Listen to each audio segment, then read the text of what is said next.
Hi hello ನಮಸ್ತೆ. ನನ್ನ ಮಗನ ಬರ್ಡೇ ವಿಡಿಯೋ ಸ್ವಲ್ಪ ಲೇಟಾಗಿ ಅಪ್ಲೋಡ್ ಮಾಡಿದ್ದೀನಿ, ಸಾರಿ. ನೋಡಿರಿ, ನನ್ನ ಮಗ ಮಲ್ಕೊಂಡಿದ್ದ ಅಂದರೆ ಅವನಿಗೆ ನಿದ್ದೆ ಹತ್ತಿರಲಿಲ್ಲ ರೀ. ಅಲ್ಲೇ ನಾನು 5 ಗಂಟೆಗೆ ಎದ್ದಿರ್ತೀನಲ್ಲ, ಹಂಗಾಗಿ ಅವನು 5 ಗಂಟೆಗೆ ಎದ್ದಿರ್ತಾನೆ. ನಾನು ಹಾಲು ಕರೆಯೋಕೆ ಹೋಗ್ತೀನಲ್ಲ, ಆಟ ಆಡ್ಕೊಂತ ಮಲ್ಕೊಂಡಿರ್ತಾನೆ. ಹಾಗೆ ಮಾತಾಡಿಸಿದೆ, ಹಾಗೆ ಎದ್ದು ವಿಶ್ ಮಾಡಿದ್ನಲ್ಲ, ಎದ್ದು ಬಂದ. ನೋಡ್ರಿ, ಅಲ್ಲೇ ಮಲ್ಕೊಂಡಲ್ಲೇ ಕೇಳಕತ್ತಾನೆ, ನನಗೆ ಏನು ತರ್ತಿ ಮಮ್ಮಿ ಅಂತ. ನನಗೆ ಕೇಕು ಲಾಲಿಪಾಪು ಎಲ್ಲ ತೊಗೊಂಬ ಅಂತ ಹೇಳ್ತಾನೆ. ಹಂಗಾಗಿ ಎದ್ದು ಬಂದು ಒಂದೆರಡು ಪಪ್ಪಿ ಕೊಟ್ಟ. ನೋಡಿ, ಮಕ್ಕಳು ಇಷ್ಟು ಮಾಡೋದು ಎಷ್ಟು ಖುಷಿ. ನಾನು ಹ್ಯಾಪಿ ಬರ್ಡೇ ಅಂತಂದ್ರೆ ಥ್ಯಾಂಕ್ ಯು ಮಮ್ಮಿ ಅಂತಾನೆ. ಆಮೇಲೆ ಎಲ್ಲ ಕೆಲಸ ಮುಗಿಸ್ಕೊಂಡು ಬೆಳಗ್ಗೆನೇ ಜಾಮೂನೆಲ್ಲ ಮಾಡಿದೆ ರೀ.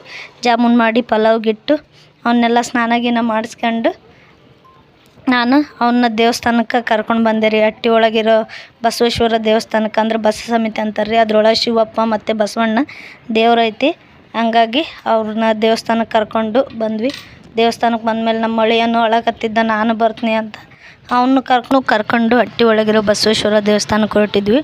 ಅಲ್ಲಿ ನಾನು ಏನೇ ಒಂದು ಬರ್ತಡೇ ಇರಲಿ, ಇಲ್ಲ ಒಂದು ಮದುವೆ, ನಮ್ಮ ಮದುವೆ ಆದ ದಿನ ಆ್ಯನಿವರ್ಸರಿ ಇದ್ರೂ ನಾನು ಇಲ್ಲೇ ಬರ್ತೀನಿ ರೀ. ಜಾಸ್ತಿ ಹಟ್ಟಿ ಒಳಗಿರೋ ಬಸವೇಶ್ವರ ದೇವಸ್ಥಾನಕ್ಕೆ.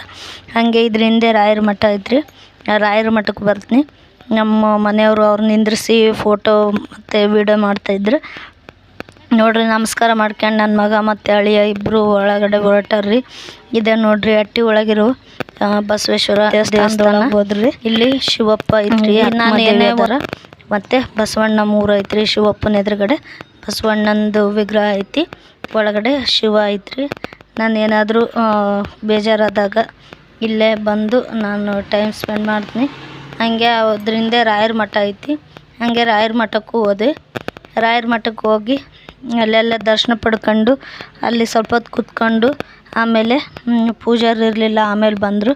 ಆಮೇಲೆ ಅವ್ರು ಬಂದಮೇಲೆ ಪೂಜೆ ಎಲ್ಲ ಮಾಡ್ಕೊಂಡು ನಾವು ಅಲ್ಲೇ ಸ್ವಲ್ಪ ಹೊತ್ತು ಕೂತ್ಕೊಂಡ್ವಿ. ಆಮೇಲೆ ಪೂಜಾರು 31ನೇ ತಾರೀಕು ಆರಾಧನೆ ಐತಿ, ಬರಬೇಕಂತ ಇನ್ವಿಟೇಷನ್ ಕಾರ್ಡ್ ಕೊಟ್ರಿ ರಾಯರದ್ದು. ತುಂಬ ಖುಷಿ ಆಯಿತು ತೊಗೊಂಡು. ನಾನು ಇಲ್ಲೇ ಅಂಗಡಿಯಲ್ಲಿ ಬಂದು ಉಳ್ಕೊಂಡಿದ್ದೆ ರೀ. ನೈಟ್ ಹೋದೆ, ಹಂಗಾಗಿ ನೈಟ್ ಹೋದಾಗ ಕೇಕ್ ತೊಗೊಂಡೋಗಿದ್ದೆ. ಸಿಂಪಲ್ಲಾಗಿ ಮಾಡಿದ್ರಿಂದ ನಾನು ಜಾಸ್ತಿ ಏನು ತೊಗೊಂಡಿಲ್ಲ. ನೋಡಿರಿ, ನೈಟ್ ಬಂದ್ವಿ ಕೇಕ್ ಕಟ್ಟಿಂಗಿಗಂತ ಬಲೂನು ಮತ್ತು ಕೇಕ್ ಅಷ್ಟೇ ತೊಗೊಂಡೋಗಿದ್ದೆ. ನನ್ನ ಮಕ್ಕಳು ಅಷ್ಟೇ ಎಷ್ಟು ಖುಷಿಪಟ್ಟರು. ನನ್ನ ಮಕ್ಕಳು ಅವರು ಇವ್ರ ಥರ ಅದು ಬೇಕು ಇದು ಬೇಕಂತ ಏನು ಕೇಳಲ್ಲ ಪಾಪ. ನಾವೇನು ತೊಗೊಂಡೋಗ್ತೀವೋ ಅದರಲ್ಲೇ ನಾವು ಈ ವಯಸ್ಸಲ್ಲೇ ನಾವು ಮಕ್ಕಳನ್ನ ಹೆಂಗೆ ಬೆಳೆಸ್ತೀವಿ ಹಂಗೆ ಬೆಳಿತಾರೆ.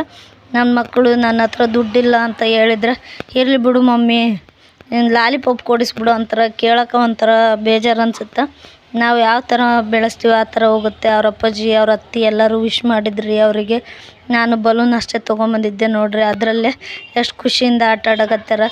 ಒಬ್ಬೊಬ್ರು ಮಕ್ಕಳು ನನಗೆ ಅದೇ ಬೇಕು ಇದೇ ಬೇಕಂತ ಆಟ ಮಾಡ್ತಾರೆ. ಆದರೆ ನನ್ನ ಮಕ್ಕಳು ಆ ಥರ ಇಲ್ಲ, ನಾವು ತಂದಿದ್ದನ್ನೇ ತಗೊಂಡು ಆಟ ಆಡ್ತಾರೆ.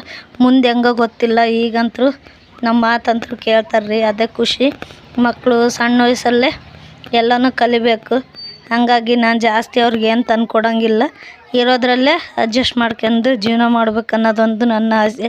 ನಮ್ಮ ಈ ಒಂದು ವಿಡಿಯೋ ನಿಮಗಿಷ್ಟ ಆಗಿದ್ದರೆ ನಮ್ಮ ವಿಡಿಯೋಗೆ ಲೈಕ್ ಮಾಡಿ, ಸಪೋರ್ಟ್ ಮಾಡಿ, ಕಮೆಂಟ್ ಮಾಡಿ. Thank you.